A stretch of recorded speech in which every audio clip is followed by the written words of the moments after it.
बिस्मिल्लाहिर्रहमानिर्रहीम। अल्लाह के नाम से शुरू जो बड़ा मेहरबान बड़ा रहम वाला है। अस्सलामु अलैकुम व्यूअर्स, कैसे हैं आप लोग? ठीक है, खैरियत से? हंसते रहें, मुस्कुराते रहें, खुश रहें, अल्लाह ताला का शुक्र अदा करते रहें।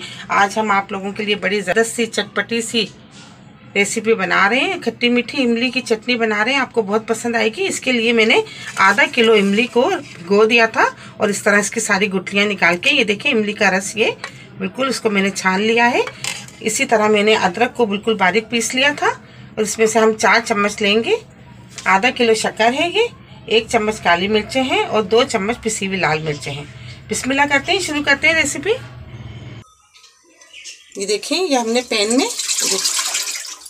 सारा इमली का रस डाल दिया है। बहुत आसान तरीके से बन रही है और आप इसको बना के 1 साल तक के लिए महफूज कर सकते हैं, ख़राब नहीं होती है ये। इसमें हमने आधा किलो शक्कर डाल दी है।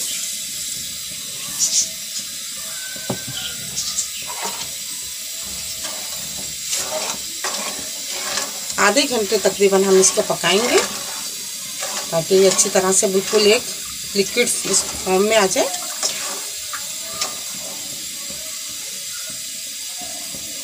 मिर्चें डाल देंगे, पिसी हुई लाल मिर्चें 2 चम्मच,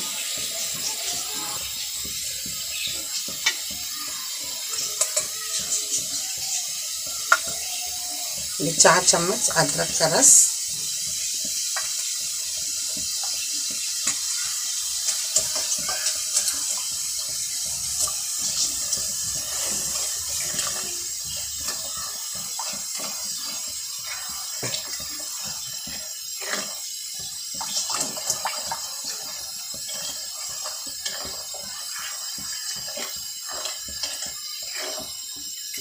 इसको इसी तरह मीडियम आंच पे आधे घंटे तक पकाते।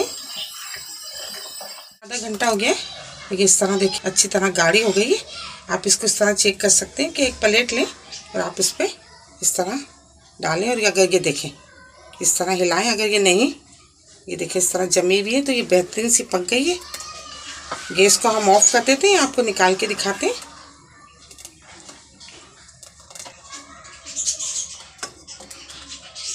ठंडी होने के बाद आप किसी कांच की बोतल में इसको भर के रख लें।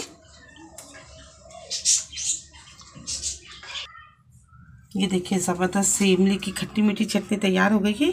बड़ी ज़बरदस्त चटपटी सी है। ये आप कबाबों के साथ खा सकते हैं, नूडल्स के साथ इसको खा सकते हैं, बड़ी लजीज लगेगी। आप इसको ज़रूर ट्राई कीजिएगा। मेरी रेसिपी आपको पसंद आती है तो प्लीज़ आप इसको लाइक क्या करें, शेयर क्या करें अपने दोस्तों के साथ, सब्सक्राइब ज़रूर क्या करें। बहुत सारी दुआएं आपके लिए। अल्लाह ताला हम सबका दस्तरखान जहां भर की नेमतों से हरा भरा रखे। अपना बहुत ख्याल रखिएगा इसी दुआ के साथ कि मिलेंगे एक नई रेसिपी के साथ। अल्लाह हाफिज़।